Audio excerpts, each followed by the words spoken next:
Communications Director for Priests for Life, here with your pro-life news break for Friday, January 9th, 2026. 17 Republicans in the House of Representatives crossed the aisle last night to vote in favor of a bill to extend subsidies for the Affordable Care Act. The vote was held in defiance of Republican House leadership, and the bill does not include the protection and expansion of the pro-life Hyde Amendment that Republicans had sought. In truth, though, the vote was symbolic, as the bill that will now be taken up by the Senate stands no chance of passage. So there is still hope that the Senate will safeguard Hyde, which since 1976 has protected taxpayers from having to pay for most abortions. A constitutional amendment passed more than a decade ago in Wyoming in opposition to Obamacare has been cited as the reason the Wyoming Supreme Court on Tuesday permanently blocked pro-life laws in the overwhelmingly Republican state. The 2012 amendment spelled out in the state constitution that each competent adult shall have the right to make his or her own health care decisions.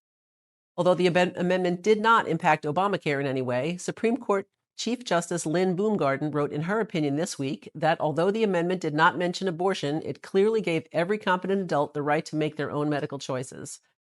The court did leave open the possibility that pro-life laws can be enacted in the state, providing they pass strict scrutiny, a test courts use to judge laws that could impact constitutional rights. The laws struck down include one that protects most babies from abortion and another banning chemical abortion. Following the ruling, Wyoming Governor Mark Gordon called for the legislature to propose a new constitutional amendment to allow voters to ban abortion, and yesterday, Representative Elisa Campbell filed a joint resolution proposing just such an amendment. A Kentucky woman who allegedly killed her son with abortion pills she ordered online and then buried him in her yard will not face a charge of first-degree homicide. Initially, 35-year-old Melinda Spencer was charged with fetal homicide, abuse of a corpse, concealing the birth of an infant, and tampering with physical evidence. In dropping the homicide charge, Miranda King, the state's attorney for Wolfe County, cited a Kentucky law that prohibits the prosecution of a pregnant woman who causes the death of her unborn child. I sought this job with the intention of being a pro-life prosecutor, but must do so within the boundaries allowed by the Kentucky state law I'm sworn to defend, King said in a news release this week. Spencer was arrested on New Year's Eve and is due back in court February 2nd on the remainder of the charges. While it is not a surprise, it's still shocking to realize that abortion is the leading cause of death worldwide. More than 73 million children lost their lives to abortion in 2025, far outpacing 10 million cancer deaths, 17 million infectious disease deaths, 6.2 million smoking-related fatalities, and 2 million deaths from HIV/AIDS. The numbers are drawn from World Health Organization estimates that are compiled by the global data tracking platform Worldometers. About 61% of unintended pregnancies end in abortion, according to the numbers. The number of abortions in the United States since 1973 is estimated at 66 million, and sadly still rising. Shortly after Roe v. Wade was overturned in 2022, a Utah law was enacted that protected most babies from abortion. But in short order, a judge temporarily blocked the law as a challenge brought by Planned Parenthood made its way through the courts. Now the state is asking the judge to remove the block so that babies can be protected, and Planned Parenthood is asking for the temporary block to become permanent. In its filing, the Utah Attorney General's office argued that the legislature is best suited to pass laws that reflect the will of the people, not the courts. In the meantime, abortion remains legal until 18 weeks. A new billboard campaign in Wisconsin aims to help women who have been harmed by abortion. The first billboard was erected December 30th in Milwaukee, directly across from an abortion mill.